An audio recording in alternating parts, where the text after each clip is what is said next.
They told me boys don't cry or play with Barbies. So my whole life I've tried my hardest to be the man that they wanted me to be. Sasti here. So now we have 3 series ongoing. I think 4. Claim Me Alpha, To Heal With You Too, Write Me a Poem, and then that B-Ball Out. And next is the Oikage, short story. I just cut it into pieces na because the exporting time takes a really long time. And enjoy this story. They're on a date and KuroKen shows an appearance. Bye bye. To Heal With You Too, The Celestial Fall. Chapter 7, Valentino. Kei was knocking on Shoyu's bedroom door. He was flushed from having met Akane downstairs with the same bouquet Shoyu brought home during the Christmas party. Although the bouquet he had in hand was smaller than what he gave Shoyu, and of course his ears burned when he remembered the 3-letter note he left with the last one. Clearing his throat, he knocked again on Shoyu's door before opening it. Snuff snores came from Shoyu's bed, body curled around 2 pillows between his arms and legs, and one under his head. Kei smiled and put the flowers on the dresser, then sat on Shoyu's bed to wake the sleeping little giant. Shoyu, it's time to wake up. 5 more minutes, Mom. I'm not your mom, Shoyu. More like best friend, I think. Shut up, Kei. Come on, Sho. We have to go to school. Shoyu grumbled and rolled on his stomach, burying his head into his pillow. Why are you here? I wanted to say sorry. Fuck off. Come on, Sho. I thought stuff. I didn't think you were talking about my ex. Shoyu pushed up from his bed, hair in a mess and covers falling to his hips. Shut up. Oh. I'll wait for you downstairs. I brought flowers by. You will never, ever see Tsukishima Kei fled his crush's room as fast as he did. He scolded himself, thinking that he always sees Shoyu changing almost every day. So what would this do? But the image of Shoyu half naked on a bed, just waking up, felt intimate. Like he wanted him to stay. Stop. Not going there. You have a date to pull off, so no pining. Oh yeah? You seem red, Kei-kun. Akane-san, hi. Akane was having her breakfast when Kei walked past the dining room, face red and pace hasty. Who wouldn't want to tease your possible future son-in-law? Trouble with Shoyu last time? Haha, I'm sorry I shouted at him. Thought he figured me out. Your crush on him? He asked about it? No, nothing of the sort. He thought I still loved yams without dropping the name, so overreacted. Nothing a date can't fix, huh? Yeah. Akane giggled as Kei's ears tinged pink. I really hope you will just ask him out though. But I suppose you're very considerate of my boy, and I love that about you. Why can't you be my son, Kei? Kei smiled apologetically while Shoyu startled them both by wrapping his arms around Kei from behind. Mom, I'm your son. Shoyu, you're too bright to take seriously. That's not very nice. Right, Kei? Kei had turned stiff, signaling to Akane whether Shoyu had heard their conversation. Akane just shrugged her shoulders and looked just as clueless as him. Shoyu, darling, did you hear anything from our conversation? Don't know, still asleep. Only heard you were wishing Kei was your son. Exactly! You should just marry him so my wish will come true. That's something we should enforce because, well, we just got out of relationships. It's been 4 months already, darlings. The rule is to not get into a relationship before 3 months. Well, Auntie, I think we should wait until we're both ready. And if we actually like each other that much to date. Kei looked clearly disappointed and hated it internally when Akane looked at him with pity. Akane clapped her hands and gave them a smile to divert the conversation. Anyway, Kay's here to make up for that little fight you two got into. He's here to take you on a date since it's Valentine's, right? Yup. Let me go bathe and we can hit the road. I already called the school you'll be absent today. Really? Cool, I'ma go prep. Shoyo pattered back to his room, too happy he was exempted from school by his own mother. You okay, darling? Dandy, yes, a guy would be if their crush doesn't like them back. You'll get there. Plus, you have a date to go to. Yeah, I do. Thanks for calling the school. It slipped my mind that we had class today. No problem. A few minutes later, Shoyo came down dressed casually, excited for the day off from school. They bid Akane goodbye, then climbed into the waiting car, driving off to their first destination, the mall. You brought me to a mall? Window shop with me? Hey, you go on weird dates. Well, I really don't know what you'd like. Plus, it's Valentine's, so Mom gave 500,000 yen to spend on you. I like your mom. Yep, she wants you as her son, since we're all too serious, apparently. That'd be weird if we're siblings. Yeah, siblings. Dumbass. Hey, what's the smile for? Nothing. Chibi-chan? Suki? They found themselves facing Kuro and Kenma on their own date, if the holding of hands wasn't a clue enough. Ken! Shoyo, you guys on a date? Yep. Nope. Kay! Fine. Yes, we are. Suki? You and Chibi-chan were dating? No! He's just making up for our fight. He kind of yelled at me because I pissed him off and it was like full-blown yelling and kicking me out. Way to share our lives, Sho. How about you tell them next that our boyfriends cheated on us? What? Right! Shoyo grabbed Kei's arm while Kenma pulled out his phone. Moments later, Shoyo's phone that was in Kei's pocket, Shoyo had specifically made Kei carry everything since he did him wrong. Kazumi-san, give it to Shoyo. Kyanma, we're on a date! He didn't tell me. We're also kind of on a date too, so I think you guys can talk later? There is no later. How about I buy you anything you want? Leave us alone, talk to him later. Bro, you don't have to. Kei, stop wasting money! Sure, I just want time with you. Alone. For the whole day, because I want to, and nobody is getting in our way. Ugh. We can do this whenever. Valentine's is today. Hi, Chibi-chan and Suki should go on a date while we go on ours, kitten. Fine,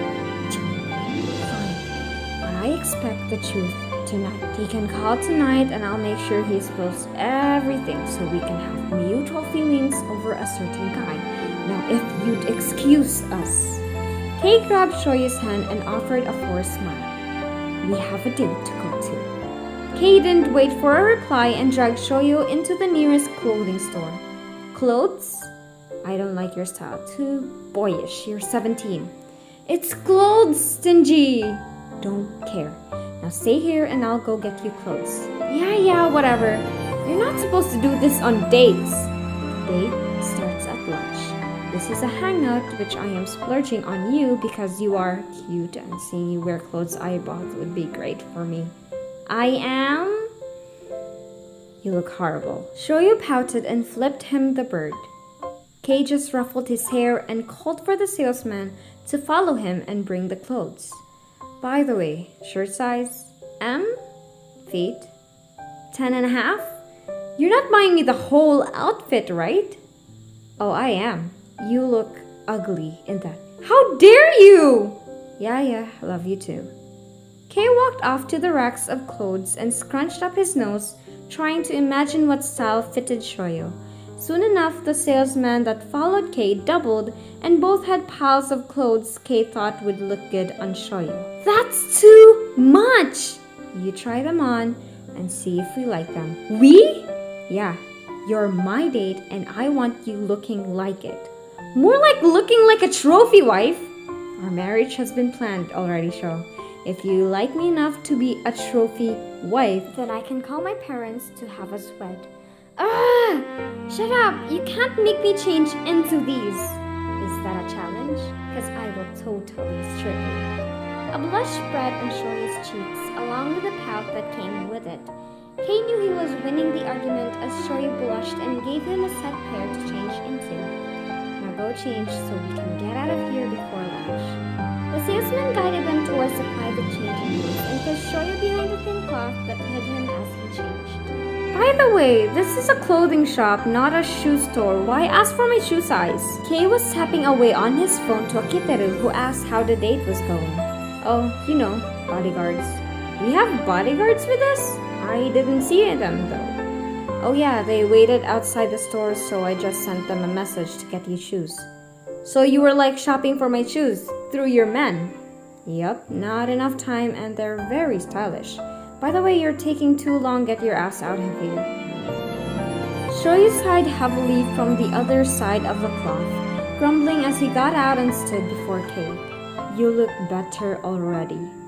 Fuck you. Okay, we are buying that. 15 more outfits to try, then we can decide what you'll be wearing today.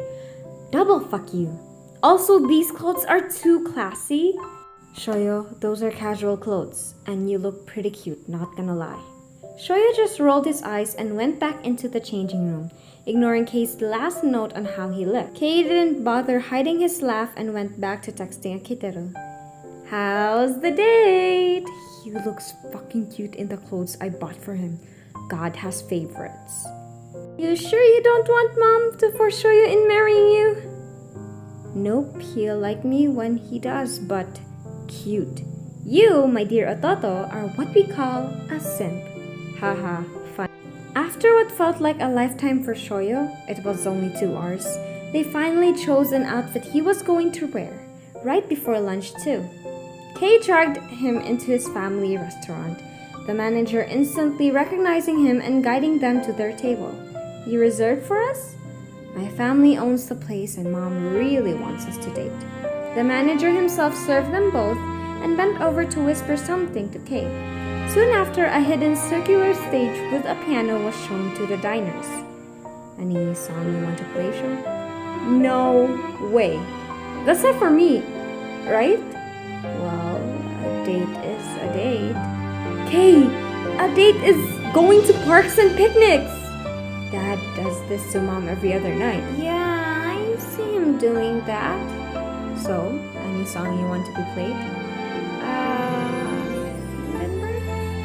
Hindenburg Lover? Shut up! It's perfect on a piano, I think. Okay. Kay called for the manager and got him to play The Usual. The Usual? I like being played the piano occasionally.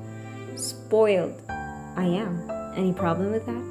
Very! I can't spoil you now. Kay chuckled and ordered their food, the tune of the song flowing as they ate their lunch. After thanking the employees, Kay and Shoya walked off to a nearby planetarium, getting inside after paying. Stars! Yeah, reminds you of something? Freckles? Sho, we are not talking about my ex on our date on Valentine's. Also, every comfort we gave each other fell under the night sky.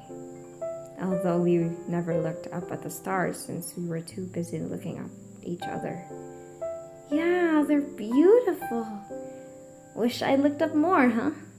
You already do that too much with me, lol. Mini! Shoya punched Kay's arm, laughing with the taller and only stopping when the lights dimmed down and holograms came to life. Stars surrounded them and Shoya was amazed at the sight, eyes flitting through the room. And Kay? Kay was looking at Shoya as the holograms illuminated him. He looked mesmerizing. Kay lifted a hand to Shoya's cheek, tearing Shoya's attention from the stars to him. Kay leaned down and Shoya's eyes widened before slowly closing as Kay neared. Then a soft and light touch was felt on the place of the crown of his head, his forehead. Kay hugged the smaller and sighed deeply, whether in relief or in disappointment that he realized last second that what he was about to do was wrong. Don't scare me like that, okay? Stop dropping clues I have no idea about. Sorry. It's fine. Just don't confuse me, please. Shoyo nodded in Kei's embrace, mind running a mile a minute as he realized what he did. Kei just wanted to kiss his forehead and he closed his eyes, anticipating something he shouldn't. But before he could think more about it, Kei loosened the hug and continued their. They just traveled through the city into an arcade where they became competitive in a hoop shooting game and nearly got kicked out from trying to get into the machine. Next was the museum, where Kei couldn't help but marvel at sculptures and dinosaur skeletons, and Shoyo was laughing too loud Kei had to push him out the door. Since they used the whole day up, the ride home was quiet as they leaned against each other. Shoyo decided to just stay the night at Kei's, so they prepared to go to bed. Once on the bed, Shoyo's back was touching Kei's chest, the taller abandoning all shame as he tucked himself behind Shoyo, forehead on top of the shorter shoulder. Kei, I have to call Kenma. Don't care, I'm sleepy. Call if you want. But he always wants to video call to know if I'm lying. Then do it. Let me sleep, Sho. Fine. Sleep. Don't let my talking wake you. It is fine. I sometimes sleep like a rock.